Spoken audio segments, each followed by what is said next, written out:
안녕하세요. 정말 하늘신이 도왔다는 생각밖에 들지 않는 요즘 임금님 귀는 당나귀 귀 하고 외치고 싶어서 이곳을 물어물어 찾아온 30대 여성입니다. 저는 어릴 때부터 꽤 똑똑하다는 이야기를 많이 듣고 자랐는데요. 사람이 아무리 공부를 잘해도 사람을 대하는 일에 있어서는 그 머리가 쓸모없다는 것을 깨닫게 되었습니다. 요즘은 경찰도 보이스피싱을 당하는 시대라고 많이들 하지 않겠습니까? 제가 당하기 전까지는 어떻게 그런 일이 있을 수 있냐고 생각했었습니다. 하지만 저에게 이런 일이 생기고 나니까 충분히 가능한 일이라는 생각이 들면서 앞으로는 사람을 더욱 경계하고 조심해야겠다고 느끼게 되었습니다. 시작 전에 미리 말씀을 드리자면 당연히 제가 사기를 당한 일은 아니고요. 정말 그럴 뻔했던 이야기를 풀어보려고 합니다. 제 주위에 현명한 분들이 없었더라면 글쎄요. 제가 지금쯤 어떤 소가를 하면서 살고 있을지 감이 전혀 오지 않습니다. 아무튼 여러분, 서론을 너무 길게 잡고 싶지 않으니 지금부터 저에게 일어났던 그 기가 막히고 황당한 이야기를 한번 시작해 보도록 하겠습니다. 끝까지 저와 함께 해주신다면 저는 정말 더할 나위 없이 행복할 것 같습니다.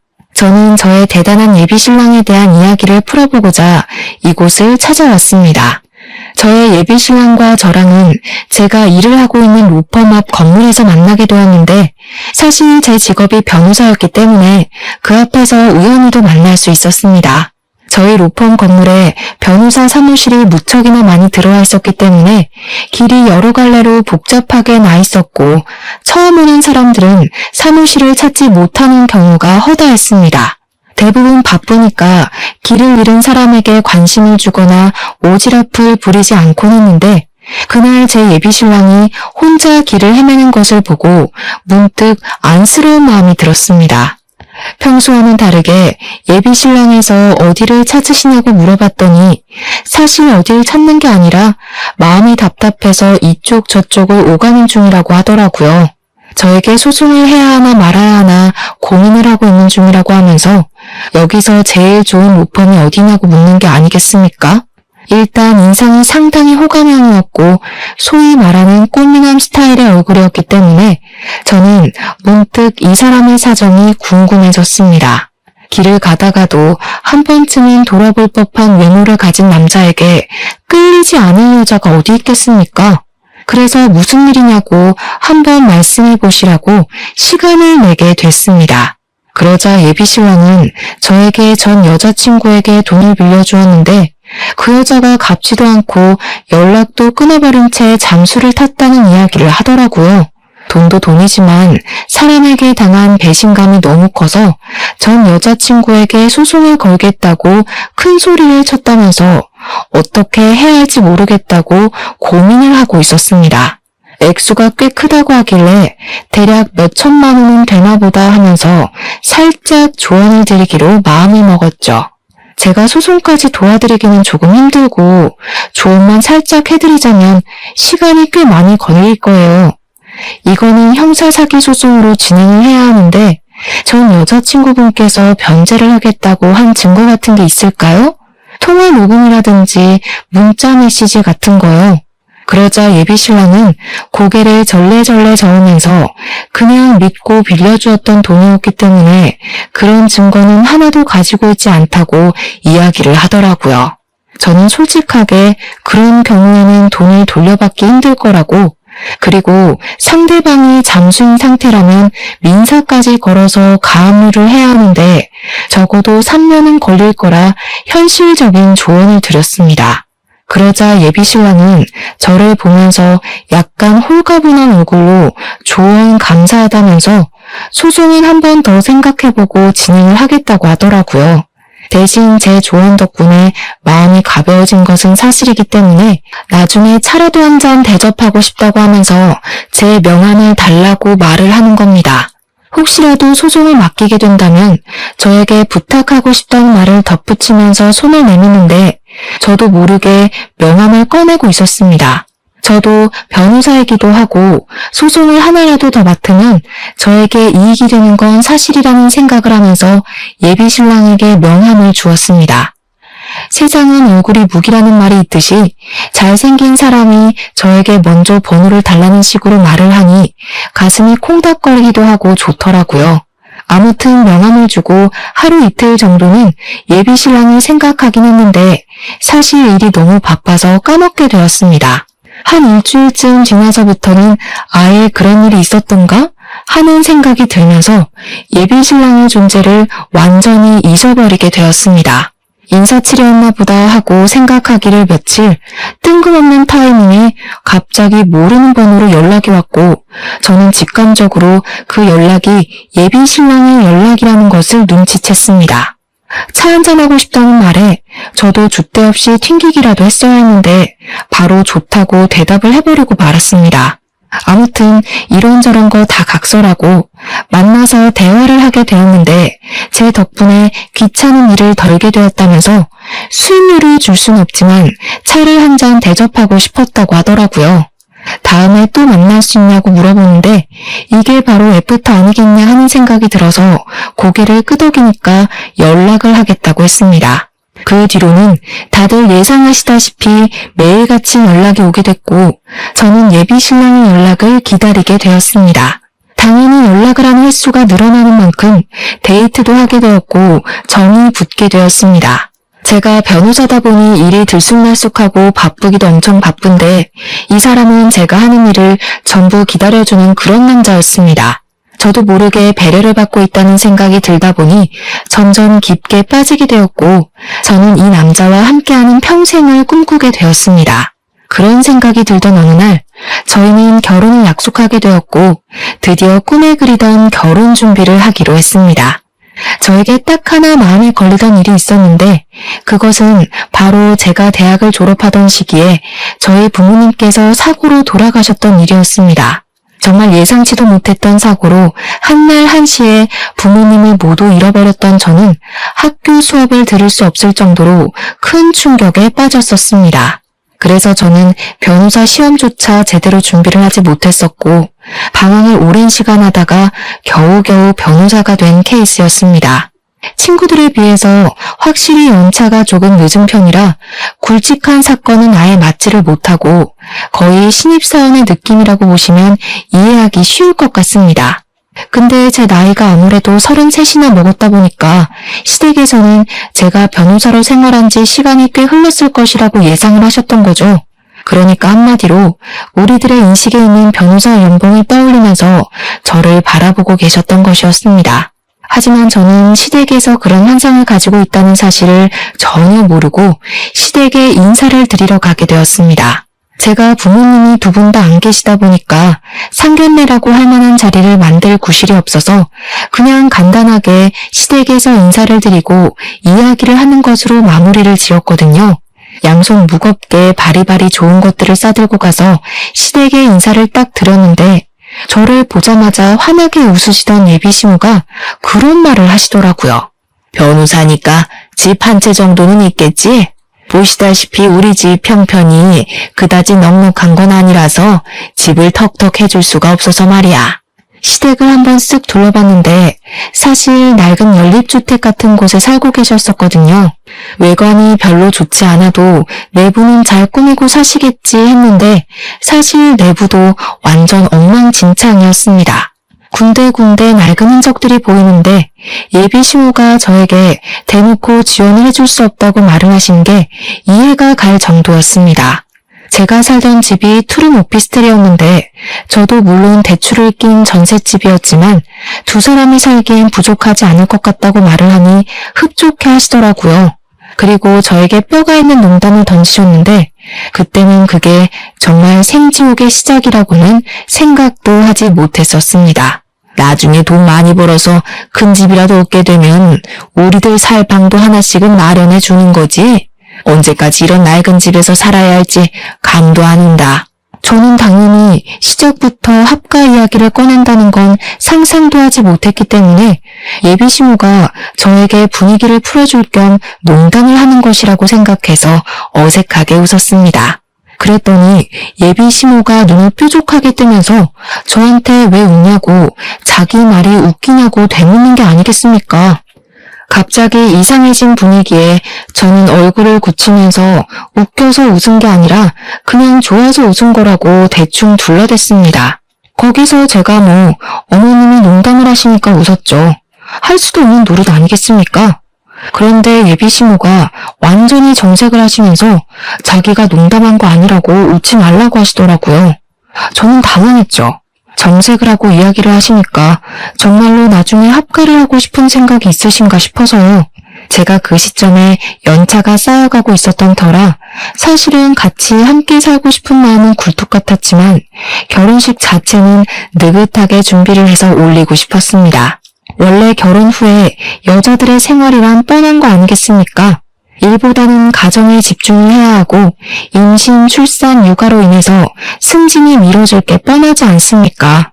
저는 제 자리를 조금 더 굳건하게 굳힌 다음에 결혼, 그리고 임신과 육아까지 집중을 하고 싶다는 생각이 강하게 들었기 때문에 결혼을 느긋하게 하고 싶었습니다. 친구들이 결혼을 하는 걸 보니까 다들 오랜 시간 천천히 준비를 해서 싸우기도 하고 화해도 하고 하면서 준비를 하더라고요. 또한 저는 부모님이 계시지 않았으니까 더 좋은 모습으로 당당하게 준비를 해서 하고 싶다는 생각이 굴뚝 같았습니다. 시부모님께서 먼저 결혼식 날짜는 상의해 본 게 있냐고 언제가 좋겠냐고 이야기를 하시기에 저는 제 생각을 이야기했습니다. 요즘 결혼식은 하나하나 부부가 직접 정하는 게 트렌드라고 하더라고요. 저도 아직 일의 안정을 찾지 못해서 천천히 여유롭게 준비를 하고 싶습니다. 대충 1년 정도 생각하고 준비를 하고 싶은데 어머님, 아버님 생각은 어떠세요? 1년이나? 그런 건 나랑 상의한 부분이 아니잖아. 나는 하루빨리 결혼해서 당신이랑 같이 시간을 보내고 싶은데 말이야. 준비할 게 뭐 그리 많겠어? 대충 3개월 정도면 준비 다 끝나는 거 아니야? 요즘은 웨딩 플래너니 뭐니 업체에서 전부 준비를 해주는데 뭘 그렇게 귀찮게까지 준비를 스스로 해. 3개월은 너무 급한 거 아닐까? 나도 아직 하고 있는 일들이 있어서 그렇게까지 빨리는 어려울 것 같은데. 그럼 혼인신고부터 먼저 하고 같이 사는 건 어때? 같이 살다가 1년 후에 결혼식을 올리는 것도 나쁘지 않을 것 같아. 혼인신고를 먼저 하는 사람이 어디 있어. 요즘은 보통 결혼식 올리고도 같이 살다가 신고를 하는 추세라던데. 당신 지금 나 못 믿어서 그래? 나한테 완벽하게 신뢰를 느끼지 못하는 것 같다는 생각이 자꾸 드네. 나 정말 이번 일로 너무 마음 상했어. 잠시 우리 관계에 있어서 생각할 시간이 필요하다는 느낌을 받았어. 내가 그렇게 당신에게 확신을 주지 못하는 사람인가 싶어서 말이야. 저는 예비 신랑의 말에 너무나도 놀라서 그런 게 아니라고 안절부절하며 오해를 풀려고 애를 썼습니다. 점점 예비 신랑을 설득하면 설득할수록 그런 생각이 들더라고요. 내가 왜 이 좋은 걸 자꾸 미루려고 하는지. 그냥 하루빨리 해치워버릴까 하는 생각 말이죠. 예비 신랑과의 대화가 길어지면 길어질수록 저는 점점 더 미궁에 빠지는 기분이 들었고 예비 신랑의 말에 빠져들게 되었습니다. 하지만 결혼식을 앞당기자는 생각을 하면서도 자꾸만 제 변호사 생활에 대한 확신이 무너지는 기분이 들어서 이러지도 못하고 저러지도 못하고 있었습니다. 결국에는 동료 변호사에게 이런 일이 있어서 결혼식을 올리는 데에 문제가 생겼다고 말을 하자 동료 변호사가 한심하다는 듯이 저에게 말을 하더라고요. 민지 씨, 지금 예비 신랑분한테 혹시 가스라이팅 당하는 거 아니야? 급할 게 뭐가 있겠어. 결혼이야말로 모를 수 없는 신중한 건데 그냥 소신대로 천천히 생각해보고 결정해. 세상에 남자가 민지 씨인 하나만 있는 것도 아니고 그 사람 놓쳐도 좋은 사람 또 찾으면 나온다니까. 그리고 얼굴밖에 봐줄 것도 없는 사람이라고 하지 않았어? 나는 아무리 생각해도 민지 씨가 아깝다는 말이야. 정말 친하게 지내는 동기인데 그런 식으로 말을 하면서 제 의견에 힘을 실어주니까 제 팔랑귀가 다시 한번 움직이더라고요. 결국 저는 결심을 굳히고 예비 신랑에게 말을 했습니다. 화가 나고 신뢰를 운운해도 한 번뿐인 결혼식 잘 준비하고 싶고 신중하게 결정하고 싶다고 말입니다. 예비 신랑은 제가 똥꼬집을 부리자 한 발 물러서서 알겠다고 그러면 미리 약혼이라도 올리자고 하길래 시댁 식구들을 불러놓고 조촐하게 밥을 먹으면서 약혼식을 올렸습니다. 약혼식을 올리고 난 이후에 저는 한결 마음의 편안함을 얻게 되었고 일과 사랑을 모두 얻었다는 생각에 하염없이 기쁜 나날들을 보내고 있었습니다. 약혼식을 한 지 며칠 지나지 않아서 예비신랑이 저에게 결혼 전에 동거를 한번 해보는 것이 어떠냐고 조용히 제안을 해왔습니다. 처음에 결혼 전에 동거에 대해서 좀 안 좋게 생각했던 저는 예비신랑에게 그냥 결혼식을 올리고 같이 사는 것이 좋겠다고 했는데 예비신랑이 짐을 싸들고 저희 집에 찾아왔습니다. 이 짐이 다 뭐냐고 물어보니까 결혼 전에 같이 살면서 서로의 습관에 대해 미리 알아두면 좋지 않겠냐고 저를 감언이설로 꾸며내더라고요. 생각을 해보니까 시댁이 워낙 좁고 낡기도 했고 시부모의 신혼까지 같이 사니까 예비신랑에게도 자기만의 공간이 생기는 게 낫겠다 싶었습니다. 당황스러운 마음이 먼저 들긴 했지만 저도 어차피 헤어지는 게 싫기도 해서 예비신랑의 짐을 저희 집에다가 드리게 되었습니다. 같이 살다 보면 예비신랑의 장점에 대해 더 많이 알 수 있지 않을까 하고 생각했는데 제 예상보다 훨씬 더 좋은 점이 많이 느껴졌습니다. 예비신랑의 최대 장점은 말입니다. 집안 살림에 도가 텄다는 것이었습니다. 제가 일이 바쁘다 보니까 야근을 하는 날도 많았고 집안 살림에 신경을 쓰지 못하는 날이 수두룩했는데 그럴 때마다 제 야식까지 챙겨주고 빨래나 청소도 다 해주더라고요. 분명히 너저분한 것들이 늘어져 있어야 하는 우리 집 구석이 너무나도 깨끗하고 청결한 걸 보면서 정말 제 예비신랑에게 엄지를 치켜세우지 않을 수 없었습니다. 혼자 쓸고 닦고 제 취향에 맞춰서 음식도 해주고 어디서 이런 자상한 남자가 나타났을까 하면서 부모님이 주신 선물이라고 생각했습니다. 그런데 아무리 생각해도 일을 하는 사람이 이렇게 여유롭게 집안 살림을 챙길 수 있나 하는 의문이 생겼고 저는 예비신랑에게 물어보게 되었습니다. 직장은 어떻게 되었냐? 여기서 출퇴근하는 거 너무 멀어서 힘들거나 하지 않냐? 일하느라 힘들 텐데 집안 살림까지 신경을 쓰냐고요. 그랬더니 예비신랑 입에서 터져나온 말은 저를 충격에 빠뜨렸습니다. 너 일 그만뒀어. 그게 무슨 소리야? 우리가 결혼을 하기로 약속까지 한 상태에서 갑자기 일을 그만두면 어떡해. 잘 다니던 회사를 이렇게 뜬금없이. 잘 다니긴 무슨. 그냥 어쩔 수 없이 버티면서 다닌 거지. 이제 결혼도 할 거니까 나도 돈을 더 많이 벌어야 하지 않겠어? 그래서 일단 이직 준비를 하려고 해. 돈 더 주는 곳으로 내 능력을 인정받아서 들어간다면 우리 두 사람에게 잘된 일 아니야? 저는 예비신랑이 일단 계획이 다 있는 것 같다는 생각이 들어서 일단 하고 싶다는 대로 해주겠다 생각을 했습니다. 집에서 시간을 보내면서 혼자 이력서를 쓰는 것 같기도 하고 이것저것 책도 들여다보는 것 같았는데 한 2주일 지나니까 그런 행동도 하지 않더라고요. 말로만 취업 준비를 한다고 하면서 집에서 살림을 하고 탱자탱자 우는데 벌써부터 가슴이 답답한 기분이 들어 예비신랑을 붙잡고 이야기를 했습니다. 도대체 언제 취업을 할 것이며 제대로 노력은 하고 있는지에 대해서 들어보고 싶다고 말입니다. 내가 안 그래도 생각을 해봤는데 나 취직하지 말까? 나는 아무래도 전업주부로서의 삶이 더 잘 어울리는 것 같아. 그런 말이 어디 있어. 전업주부의 삶도 바쁘고 힘든 건 마찬가지야. 우리 미래를 생각해서 취업을 하는 게 낫지 않겠어? 대답은 알겠다고 잘만 하면서 정작 아무런 준비를 하지 않는 예비신랑을 보며 저는 슬슬 불안한 마음이 들기 시작했습니다. 이런 식으로 가다가는 결혼식을 올린 이후에도 쭉 집에서 놀고 먹는 생활을 할 것처럼 보였기 때문이었습니다. 아무리 제가 변호사라고 해도 잘나가는 로펌에서 굵직한 사건을 맡는 변호사들이나 몇 억대 연봉을 받는 거지 저는 사실 그 급까지는 아닌 일반 변호사였으니까요. 같이 동거를 시작한 지 2달이 흘렀을 무렵 예비신랑은 저에게 생활비가 없다고 하면서 반찬도 사놓고 과일도 사놓고 하려면 돈이 필요하다고 했습니다. 당당하게 저에게 두 손을 내밀면서 생활비 명목으로 사용할 카드를 달라고 하는데 기가 막히면서도 저를 위해 쓰는 돈이니까 하는 생각이 들었습니다. 집안 살림 자체를 어느샌가부터 예비신랑이 전부 도맡아 하고 있었기 때문에 저는 카드를 건네줄 수밖에 없었죠. 사실 그 덕분에 집안 살림에는 손 하나 까딱 안 하고 바깥 일에만 집중을 할 수 있고 집을 오로지 휴식의 공간으로 사용할 수 있다는 점이 고맙기도 했습니다. 예비 신랑에게 신용카드를 하나 주고서는 생활비 목적으로 사용을 해주라고 신신당부를 했는데 그 카드의 한도가 300만 원짜리였습니다. 아무 생각 없이 일을 하고 있는데 갑자기 드르륵 하는 진동 소리와 함께 문자 메시지가 쏟아지더라고요. 이게 다 뭔가 싶어서 문자 메시지를 보는데 글쎄 결제 내역이 수두룩하게 도착한 게 아니겠습니까? 거기다가 제일 마지막 문자는 한도가 초과되었다는 메시지였습니다.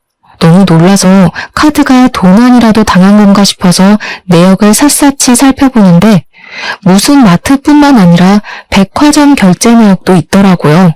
거기에 제일 황당했던 것은 휴대폰 게임 결제 내역까지 있는데 정말 알차게 300만 원이라는 돈을 다 쓴 것 아니겠습니까? 이렇게 카드를 사용할 사람은 예비 신랑밖에 없었기 때문에 저는 바로 예비 신랑에게 전화를 걸어서 물어보게 되었습니다. 제가 전화를 걸어서 일일이 사용처를 물어볼 것이라고는 예상을 못했는지 변명 아닌 변명을 하면서 회피를 하려고 하더라고요. 마트에서 장 본 거는 우리가 먹을 음식 재료들이고 백화점은 내가 옷이 없어서 옷 좀 몇 벌 샀어. 근데 사는 김에 나도 아들이니까 우리 부모님께 효도하고 싶어서 당신 카드로 부모님 선물도 좀 샀고 우리 부모님한테 잘 보이면 당신도 좋은 거 아니겠어? 미안하고 내가 꼭 취직해서 이거 다 갚을게. 당신한테도 잘할게. 휴대폰 게임 내역은 뭐야? 그것도 그 카드로 결제됐어? 몰랐어. 미안해. 휴대폰 수익 결제로 계산한 줄 알았는데. 그 변명을 저는 그냥 믿어주기로 했습니다. 어차피 한도에 맞추면 그만인 것이고 예비 신랑이 나중에 취직해서 갚겠다고 했으니까요. 예비 신랑 말대로 시부모에게 선물을 사줘서 점수를 따게 된다면 저에게도 나쁘지 않은 거래라고 생각을 했기 때문에 변명인 걸 알면서도 모른 척 넘어가 준 것이었습니다. 문제는 그 다음 달에도 비슷한 이유를 대면서 한도 300만 원을 꽉 채워 사용을 했고 저도 한 달에 버는 돈이 정해져 있었기 때문에 감당하기가 어렵다고 느껴졌습니다. 그래서 300만 원의 카드값을 매달 매긴 무리라는 생각에 한도를 120만 원으로 줄이게 되었습니다. 사실 제가 생각한 한 달 생활비는 100만 원이었거든요. 그러니까 120만 원이면 20만 원 정도는 용돈으로 사용해도 되겠다고 생각했던 것입니다. 그랬더니 예비 신랑이 그걸 알고 나서 저에게 불같이 화를 내는 것이 아니겠습니까? 어떻게 카드 한도를 120만 원으로 줄일 수가 있어? 당신 돈도 넉넉하게 벌면서 나랑 우리 집에 돈 쓰는 게 그렇게 아까워? 진짜 치사하다 치사해. 내가 꼭 취직해서 갚는다고 이야기를 했는데도 고작 그 돈이 아까워서 120만 원으로 한도를 줄여? 내가 그 카드 줄 때 분명히 생활비로 사용해달라고 했는데 생활비보다는 당신이 사치하는 데 더 많은 돈을 투자하는 것 같아서 줄인 거야. 2달 동안 생활비로 쓴 돈을 보니까 100만 원 정도 되길래 나머지 돈은 커피라도 사 먹으라고 내버려 둔 거고 나는 당신이 이런 걸 하나하나 따질 줄 몰랐어. 정말 화가 난다. 사랑하는 사이에 그런 걸 따지고 싶은 생각이 든단 말이야. 저는 도대체 예비 신랑이 왜 저에게 화를 내면서 따지는지 이해를 할 수 없었습니다. 하지만 너무 삐진 티를 내길래 일단은 풀어주려고 노력을 했습니다. 예비 신랑의 논리는 엉뚱하기도 하고 말이 안 되는 이야기이긴 했지만 너무 사랑했기 때문에 제가 져준다는 느낌으로 말입니다. 그런데 그러면 안 됐습니다. 저를 완전히 호구로 보기 시작했기 때문이었습니다. 같이 동거를 한 이후에 시댁에서는 저에게 변호사 며느리를 뒀으니까 앞으로 살만 나겠다면서 잘 부탁한다고 하시고는 매달 용돈을 100만 원씩 보내달라고 하셨습니다. 저는 그 이야기를 듣고 너무 깜짝 놀라서 저도 모르게 그게 무슨 소리냐고 시부모님을 향해서 소리를 조금 높여 말을 했습니다. 왜냐하면 저도 연차가 많이 쌓이지 않은 변호사였기 때문에 버는 돈이 무척이나 한정적이었고 앞으로의 결혼 생활을 생각하면 100만 원이라는 돈은 너무 큰 돈이었기 때문이었습니다. 매달 100만 원씩 적금이라도 붓는다고 치면 5년이면 6천만 원 아니겠습니까? 저희가 혹시라도 임신이라도 하게 된다면 필요해질지 모르는 돈이잖아요. 저한테 한 달에 100만 원은 너무 부담스러운 금액이라고 생각합니다. 제가 변호사이긴 하지만 연차가 얼마 되지 않아서 무리거든요. 그렇게 월급을 많이 받는 편이 아니기도 하고요. 그래도 앞으로 연차가 쌓이면 점점 더 많이 벌 거 아니니? 생활이 안정되고 나서 임신을 하는 게 좋지 않겠니? 너네는 집도 있고 차도 있고 있을 만한 거 다 있는데 뭐 한다고 효도하는데 돈을 아끼는 건지 잘 모르겠다. 너 부모님도 없는데 우리한테 잘하면 나중에 다 피와 살이 되는 일인 거야. 그러면서 저에게 다음 달부터 무조건 100만 원씩 입금을 하라고 막무가내로 구는 게 아니겠습니까? 그런데 예비신랑이 저에게 그러는 겁니다. 시부모의 말처럼 저한테 부모님이 살아계신 것도 아닌데 시부모에게 효도를 해야 하지 않겠냐고요. 그 말이 저에게 조금 상처로 찔리기도 했고 일도 그만두고 제 카드로 하루하루를 살아가는 사람이 저에게 할 말은 아니라는 생각이 들었습니다. 분명 처음에는 너무나도 행복한 동거고 결혼 준비였는데 시간이 가면 갈수록 삐걱거리는 느낌을 지울 수가 없었습니다. 거기다가 남편에게는 철이 상당히 없는 예비신우가 하나 있었는데 그 예비신우가 쐐기를 박는 말을 하더라고요. 우리 새언니가 변호사씩이나 되는데 나한테 명품 가방 하나만 주면 안 돼? 드라마 같은 거 보면 변호사들 다 명품백 들고 다니던데 언니는 몇 개 있어? 제가 또 아쉽게도 명품 같은 것에 별로 관심이 없어서 가지고 있는 명품 가방이 없었거든요. 다른 변호사들도 저에게 명품 가방 하나쯤은 있어야 한다고 잔소리를 했지만 저는 그 비싼 돈을 주고 그걸 사야 할 이유를 모르겠더라고요. 그래서 예비 신우에게도 그냥 솔직하게 명품 가방 같은 거 없다고 관심 없다고 이야기를 했더니 예비 신우가 어쩌면 여자가 그런데 관심도 없냐며 호들갑을 떨더라고요. 언니 변호사가 그런 비싼 가방을 들고 다녀야 와, 이 사람 능력이 좋구나. 이런 가방도 들고 다니는구나 하고 생각하게 되지 않겠어요? 내가 하나 골라줘야겠네. 나랑 백화점 가서 하나 사자. 사는 김에 내 것도 하나 사주면 너무너무 좋고. 그게 부담되면 우리 둘이 번갈아 가면서 쓰면 되지. 예비 신우의 의도가 너무 투명하게 느껴지는 덕분에 저는 필요 없다고 딱 잘라서 거절을 하게 되었습니다. 사람은 내면이 중요한 거니까요. 그랬더니 이 철없는 예비 신우가 저한테 사람 그렇게 안 봤는데 너무나도 쪼잔하다고 말을 하는 게 아니겠습니까? 그렇게 애써 시댁과 예비신랑의 만인을 무시하려고 애를 쓰면서 저는 점점 더 마음을 굳혀가고 있었습니다. 같이 살아보니 결혼이랑은 왠지 거리가 멀게만 느껴져서 다시 한번 이 사람과의 관계에 있어 재정비를 해야겠다고 느끼고 있었습니다. 3개월이라는 시간이 더 흐르고 어느 날 사무실에서 일을 보고 있었는데 뜬금없이 예비 시모에게서 전화가 오는 게 아니겠습니까? 예, 점심시간에 잠깐 사무실 앞으로 나와봐라. 내가 지금 너네 사무실 건물 쪽으로 가고 있으니까 얼추 시간이 맞겠다. 저는 무슨 일이라도 생긴 건가 싶어서 급하게 일을 끝내놓고 점심시간에 맞춰서 예비 시모를 만나러 나갔는데 그 자리에 예비 시모랑 남편도 같이 와 있더라고요. 온 가족이 왜 총출동을 한 건가 싶어서 무슨 일이냐고 여쭈어보니까 저랑 갈 데가 있다면서 그냥 아무 소리 말고 따라오라고 하시더라고요. 영문도 모르고 끌려간 곳은 부동산이었습니다. 뜬금없이 무슨 부동산인가 했는데 글쎄 너무 자연스럽게 예비 시모가 자리 좀 보여주세요 하는 게 아니겠습니까? 따라오라는 말에 가보니까 웬 상가 건물을 하나 보여주는데 보증금 3억에 월세 200만 원짜리 자리라며 저에게 설명을 해주시더라고요. 갑자기 무슨 소리세요? 저 사무실 개업할 생각 없는데. 예? 계약하실 분이 오실 거라고 해서. 어때? 이 자리 좋아 보이지? 역도 가깝고 유동인구도 많고 말이야. 갑자기 예비시모가 끼어들어서 상가 조건이 참 좋다며 이야기를 하길래 무슨 속셈인가 싶어서 눈을 가늘게 뜨고 쳐다보았습니다. 나랑 내 동생이랑 카페라도 하나 차려볼까 싶은데 이 자리 계약 좀 해주면 안 되나 싶어서. 내가 직장을 다니려고 하니까 영 안 되겠더라고. 근데 우리 둘 다 백수다 보니까 대출이 안 나오지 뭐야? 당신 이름으로 받아서 하나 차려보려고. 대출만 한번 받아주면 우리가 제대로 돈 벌어서 꼭 갚을게. 무슨 소리를 하는 거야. 요즘 카페가 얼마나 많은데. 그 포화 상태인 곳으로 뛰어들겠다는 거야? 언니, 요즘 카페는 인테리어만 잘해두면 장사 다 잘 된대. 우리가 엄청 돌아다녀봤는데 이 자리만큼 좋은 자리를 못 봤다니까. 여기서 커피 장사하면 무조건 월에 몇 천만 원씩은 벌걸? 그러면 대출 받는 것도 금방 갚을 수 있어. 변호사 좋다는 게 뭐야. 사기당할 염려도 없고. 그러면서 마치 제가 계약을 당연히 해줄 것처럼 자기들끼리 이야기를 하는데 저의 소중한 점심시간에 이게 뭐 하는 짓인지 골치가 아프더라고요. 저라고 그렇게 대출이 많이 나오지 않아요. 지금 이미 전세자금 대출도 있고요. 그래?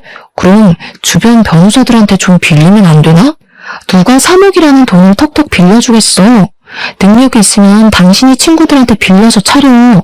저는 그 말을 뒤로 사무실로 돌아왔고 제가 강경하게 나가자 예비신랑은 꼬리를 살랑살랑 흔들면서 저에게 카페 타령을 하기 시작했습니다.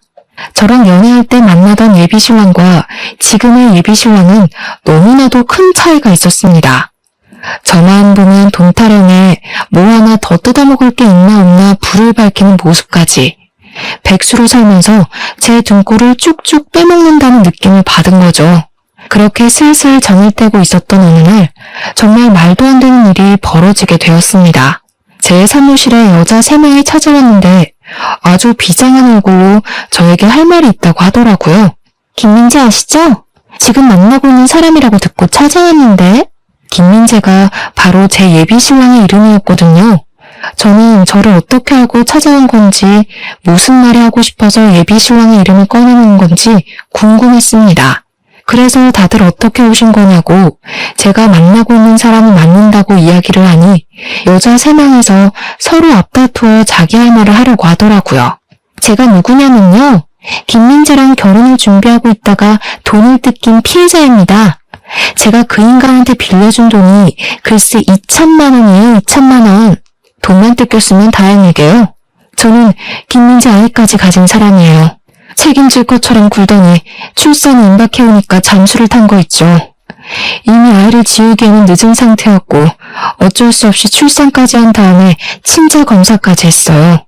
그러면서 저에게 친자 확인서를 보여주는데 거기에는 친자일 확률이 99.89%라는 정확한 수치가 적혀 있었습니다.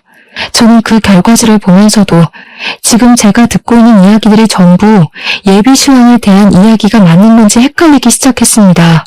그만큼 현실감이라는 게 전혀 없었거든요. 저는 양육비를 받아내고 싶어서 소송을 하고 싶어요.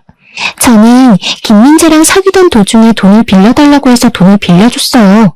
부모님이 암에 걸렸더만 뭘 하나? 수술을 해야 한다고 하더라고요. 처음에는 암 수술비 1,000만 원, 그 뒤에는 입원비 700만 원, 약값 300만 원, 별별 거 다 합쳐서 총 2,700만 원이라는 돈을 뜯겼어요. 당연히 저희들 모두 그 돈도 돌려받고 싶고 제대로 콩밥 먹이고 싶다고 생각해서 변호사님을 찾아왔습니다. 예비신랑은 모든 여자들에게 돈을 뜯어낸 뒤 돈을 갚지 않은 것도 모자라서 완벽하게 잠수를 타버린 사기꾼이었던 것이었습니다. 그제야 모든 퍼즐이 맞춰지기 시작하더라고요. 처음에 저랑 사무실 앞에서 만났을 때 자기가 돈을 받아야 해서 소송을 한다 어쩐다 했던데 알고 보니 자기가 돈을 빌리고 튀어서 걱정이 되어 물어봤던 것이었습니다. 일을 그만두게 된 것도 회사가 어딘지 알고 있었던 여자가 찾아올 것을 대비해서 그만둔 것이고 통장 또한 이미 가압류가 되어 있었던 것이었습니다. 돈을 벌어봐야 통장이 지급정지가 되어 있으니 돈을 뺄 수도 없고 해서 그냥 일을 그만둔 것입니다. 그동안 제 카드를 사용하면서 지내고 있었으니까 추적을 당할 염려도 없었고 시댁에서 나와 저희 집에 들어온 것도 같은 맥락이었던 것입니다. 완전히 작정을 하고 여자들의 등을 쳐먹는 사기꾼이었던 것입니다. 변호사님, 지금이라도 늦지 않았어요. 돈으로 사기를 당한 게 아니라면 지금이라도 발 빼시고 아니면 어떻게든 받아내세요. 저희들 좀 도와주시면 안 될까요? 이대로 미움으로 살 수 없어요. 정말 믿을 수 없는 일이었지만 증거들을 전부 들이미는데 제가 어떻게 믿지 않을 수가 있겠습니까? 사기를 당한 여자들도 반반한 얼굴에 속아 모든 걸 다 내어준 불쌍한 사람들이었습니다. 돈이 많은 집안 딸들도 아니었고 하나같이 어렵게 벌어먹고 사는 사람들이었습니다.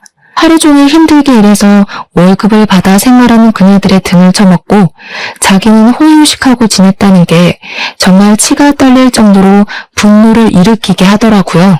그런 사람들의 돈을 훔친 것도 모자라 애까지 두고 도망을 가다니 그게 사람 새끼입니까? 저는 그 여자들의 복수를 돕기로 결심했습니다.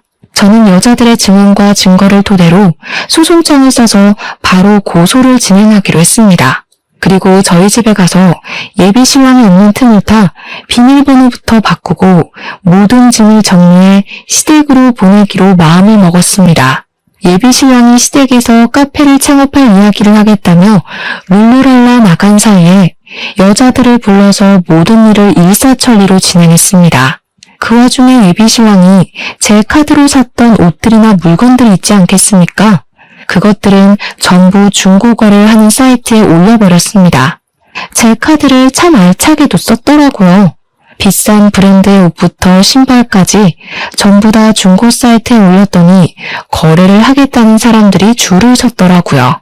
그리고 예비 신랑이 저희 집에 들고 왔던 짐 중에서도 비싸 보이는 노트북이라던가 시계라던가 하는 물건들도 전부 중고거래 사이트에 올렸습니다. 물건들을 팔아서 나오는 돈이 소액일지 몰라도 예비 신랑의 전 여자친구들에게 나눠주려고 한 행동이었습니다.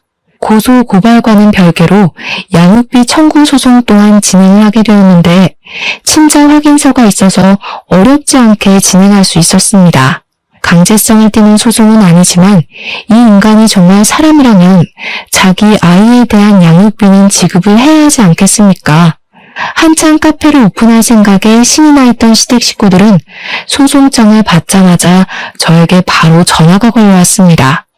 예비 신랑은 집에 찾아왔다가 비밀번호가 바뀌어 있는 것을 보고 저에게 쉬지 않고 연락이 왔으나 저는 이미 집을 나와서 레지던스를 얻어서 잠시 지내고 있었습니다.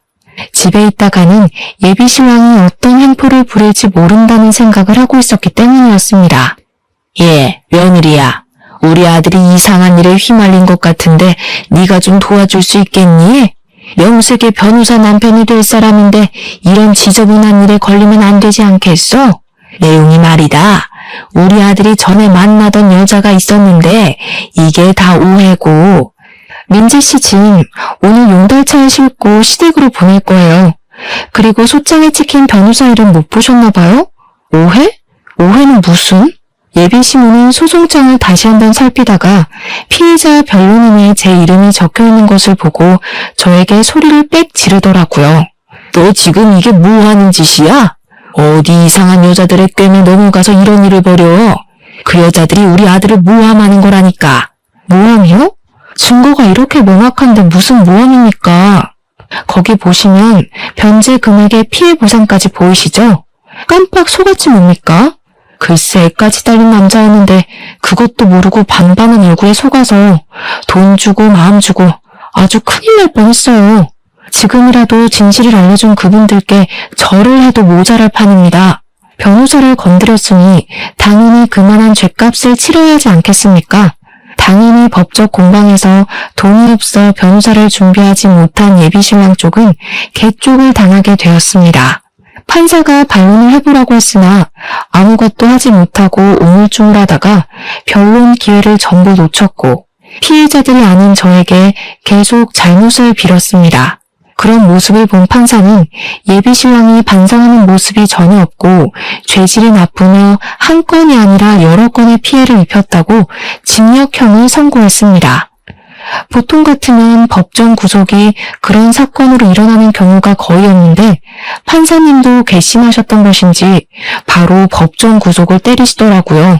포승줄에 묶여서 끌려가는 예비신랑을 보면서 얼마나 웃음이 났는지 모르겠습니다.